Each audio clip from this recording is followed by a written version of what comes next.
ये novel lord of all realms का हिंदी में अनुवाद है। Author Ni Cangtian. Publishers Wuxia world. अध्याय 1, एक अस्थिर स्थिति। Black cloud city. नी कबीला। जैसे ही रात हुई, सादे कपड़े पहने नी कियान खिड़की के सहारे झुक गई और अपनी खिड़की के बाहर एक कृत्रिम पहाड़ी को घूरने लगी, जबकि उसका मन भटक रहा था। कमरे के अंदर नीतियान, जो अभी 1 साल का हुआ था, उसने अधीरता से अपनी नसदाई माँ को दूर धकेल दिया।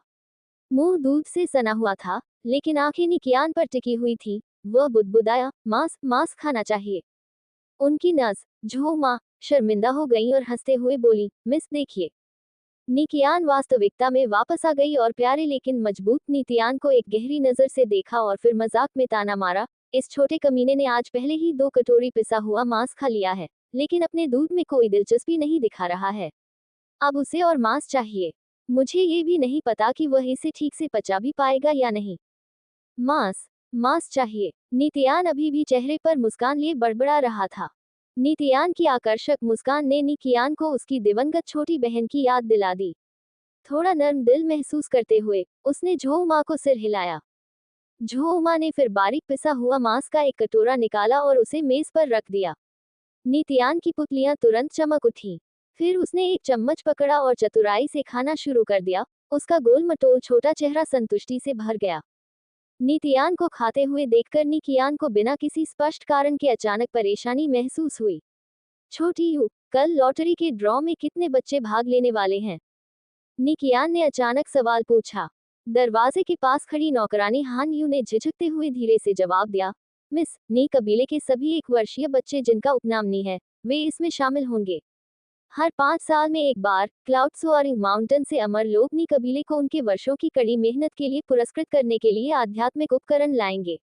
1 वर्षीय बच्चे का कोई भी माता पिता उस अवसर को छोड़ना नहीं चाहेगा। नी कबीले का ब्लैक क्लाउड सिटी में बहुत नाम था। हालांकि इस दुनिया में शक्तिशाली किवी योद्धाओं का सम्मान सबसे ज्यादा था। लगभग हर नश्वर कबीले ने उन्हें सेवा प्रदान की। नी कबीला कोई अपवाद नहीं था। नी कबीले ने जिस किवी योद्धा संप्रदाय को अपनाया, वह क्लाउड सोअरिंग संप्रदाय था, जो ब्लैक क्लाउड सिटी से दूर क्लाउड सोअरिंग पर्वत पर स्थित था। क्लाउड सोअरिंग पर्वत के केंद्र में अग्नि पत्थरों की बहुतायत थी, जो आध्यात्मिक सामग्री का एक निम्न श्रेणी का प्रकार था जिसका उपयोग किवी अभ्यासी अपनी साधना को बेहतर बनाने के लिए करते थे। क्लाउड सोअरिंग संप्रदाय के किवी योद्धा पूरे साल साधना में व्यस्त रहते थे और इस प्रकार निम्न श्रेणी के अग्नि पत्थरों को स्वयं निकालने में समय बर्बाद करने के लिए तैयार नहीं थे। उन्होंने नी कबीले के सदस्यों से यह काम करवाया। पीढ़ी दर पीढ़ी नी कबीले ने निकाले गए अग्नि पत्थरों को क्लाउड सोअरिंग संप्रदाय को उनकी सुरक्षा के बदले में सम्मान के रूप में पेश किया था। इसके अतिरिक्त ब्लैक क्लाउड सिटी में अन्य परिवारों के उत्पीड़न से नी कबीले की रक्षा करने के अलावा क्लाउड सोअरिंग संप्रदाय के किवी योद्धा हर 5 साल में नी कबीले के लिए निम्न श्रेणी के आध्यात्मिक उपकरण, औजार, हथियार भी लाते थे, ताकि लॉटरी के माध्यम से नी बच्चों की साधना क्षमता का परीक्षण किया जा सके। जन्म के समय प्रत्येक बच्चे में कुछ विशेष गुण होते हैं, जैसे धातु, लकड़ी, पानी, आग या पृथ्वी। कुछ बच्चे दुर्लभ गुण धारण करते हैं, जैसे थंडर, बिजली, हवा, बादल या ठंड। क्लाउड सोअरिंग संप्रदाय के किवी योद्धा कई निम्न श्रेणी के आध्यात्मिक उपकरण लाते हैं जिनमें अलग अलग गुण होते हैं।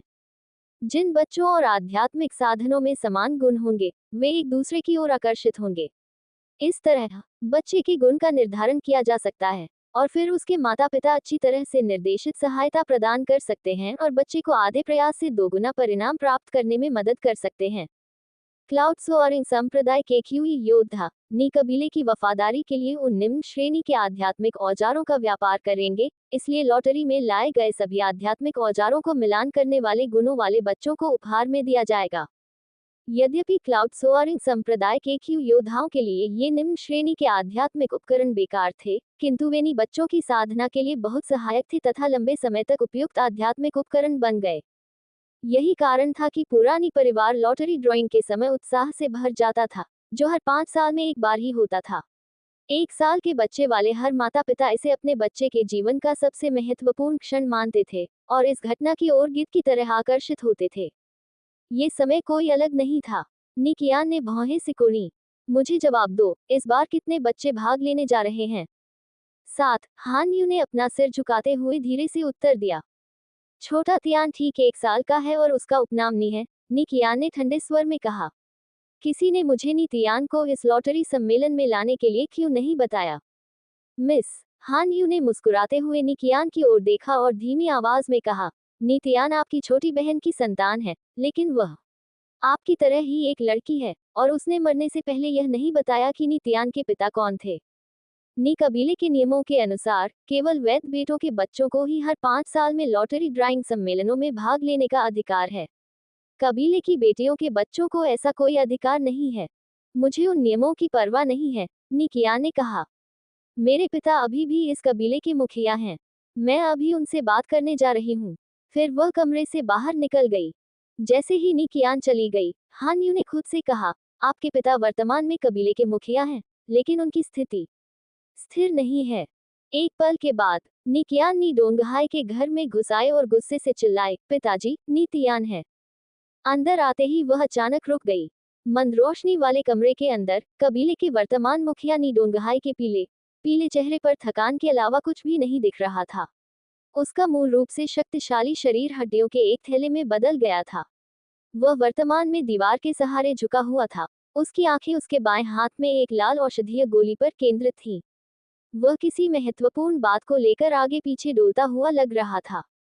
नी कियान का आक्रोशित हृदय अचानक दुख से भर गया। पिताजी, ऐसा मत करो, उसने धीरे से कहा। उसने एक नजर में ही नी डोंगहाई के हाथ में औषधीय गोली को पहचान लिया। यह एक आत्मा पुनर्स्थापना गोली थी। इसकी मदद से एक क्यूई योद्धा थोड़े समय के लिए आध्यात्मिक ऊर्जा और जोश से भरा हुआ दिखाई देगा, लेकिन ये केवल अस्थायी था। आत्मा पुनर्स्थापना की गोलियां क्यूई अभ्यासी की क्षमता और दीर्घायु को खत्म कर देंगी, और उपयोगकर्ता को बाद में शारीरिक और मानसिक रूप से बहुत नुकसान होगा।